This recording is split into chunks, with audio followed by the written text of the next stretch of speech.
অসম কেশৰী অম্বিকাগিৰি ৰায়চৌধুৰী জাতিটোৰ কাৰণে স্বাভিমানৰ প্ৰতীক। অসমীয়া জাতীয়তাবাদৰ সৌধ নিৰ্মাণ কৰিবৰ কাৰণে যিসকল মহান খনিকাৰে অহোপুৰুষাৰ্থ কৰিছিল, যিসকল জাতীয় জীৱনৰ অতি শক্তিশালী সৈনিক আছিল, সেইসকলৰ ভিতৰত অম্বিকাগিৰি ৰায়চৌধুৰী এগৰাকী। সকলোৱে জানে সেই সময়ত তেখেতে যিবোৰ বিষয় উত্থাপন কৰিছিল, জাতীয় যিবোৰ প্ৰশ্ন তেওঁ সেই সময়ত উত্থাপন কৰিছিল, আজি সকলো প্ৰাসংগিক।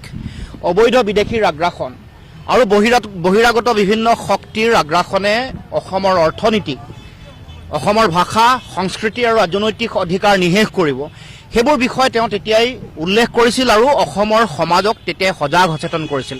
আনকি যেতিয়া অসমক পূব পাকিস্তানত সংলগ্ন কৰিব খুজিছিল, সেই সময়তো তেওঁ অতি শক্তিশালী ৰূপে ইয়াৰ বিৰোধিতা কৰিছিল আৰু অসমৰ ভাষা, চৰকাৰী ভাষা অসমীয়া হ'ব লাগে। তেওঁ সাহিত্য সভাৰ সভাপতি হৈ থাকোঁতে মাৰ্ঘেৰিটা অধিৱেশনত সেই বিষয়টো উত্থাপন কৰিছিল আৰু এই কথাও কৈছিল যে অসমীয়া জাতীয়তাবাদ জীয়াই থাকিলেহে যিটো ভাৰতীয় মহাজাতীয়তাবাদ এইটো জীয়াই থাকিব আৰু এইটো কেতিয়াও ইটোৰ শত্ৰু নহয়। অসমীয়া জাতীয়তাবাদৰ লগত ভাৰতীয় মহাজাতীয়তাবাদ কেতিয়াও বিৰোধী নহয়, পৰিপন্থী নহয় আৰু সুস্থ শক্তিশালী স্বাভিমানী অসমীয়া জাতীয়তাবাদ থাকিলেহে ভাৰতীয় মহাজাতীয়তাবাদ থাকিব।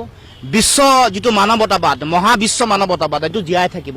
এইটো তেওঁৰ চিন্তা। এই চিন্তাত মহানতা আছে। এই চিন্তাত যিটো বিভিন্ন জাতি জনগোষ্ঠীয়ে আত্মনিয়ন্ত্ৰণৰ অধিকাৰ সুৰক্ষিত কৰি ৰখা সংগ্ৰামৰ শক্তি, ইয়াৰ যিটো ধাৰণা এইটো তাৰ লগত জড়িত হৈ আছে। গতিকে তেখেত জাতীয় জীৱনৰ কাৰণে স্বাভিমানৰ প্ৰতীক আৰু আমি অসম জাতীয় পৰিষদে জাতীয়তাবাদৰ যিসকল মহান সৈনিক, মহান খনিকৰ যিসকল আছে, তেওঁলোকক পুনৰ তেওঁলোকৰ আদৰ্শ, তেওঁলোকৰ চিন্তা দৰ্শনক উজ্জীৱিত কৰিবৰ কাৰণে এই কাম আৰম্ভ কৰিছোঁ। এইবাৰ আৰু এগৰাকী বৰপেটাৰ সন্তান আছিল আৰু আমি এই কামটো কোনো জাতীয়তাবাদী শক্তিয়ে বা অসমৰ কোনোৱে কৰা নাছিল আৰু তেখেতক এটা বিচ্ছিন্নতাবাদী শক্তি বা কট্টৰ জাতীয়তাবাদী শক্তি বুলি ভাবি এটা সময়ত যিহেতু এনাৰ্কিষ্ট দলৰ তেওঁ নেতা আছিল, সেইকাৰণে তেওঁক অৱজ্ঞা কৰিবৰ কাৰণে, তেওঁক আওকণীয়া কৰি ৰাখিবৰ কাৰণে বিভিন্ন ধৰণৰ কূটকৌশল ষড়যন্ত্ৰ ৰচনা কৰিছিল। কিন্তু অসমৰ উঠি অহা নতুন প্ৰজন্মৰ কাৰণে তেখেতক জীয়াই ৰখাটো অত্যন্ত প্ৰয়োজনীয় কথা আৰু সেইটো আমি উপলব্ধি কৰোঁ।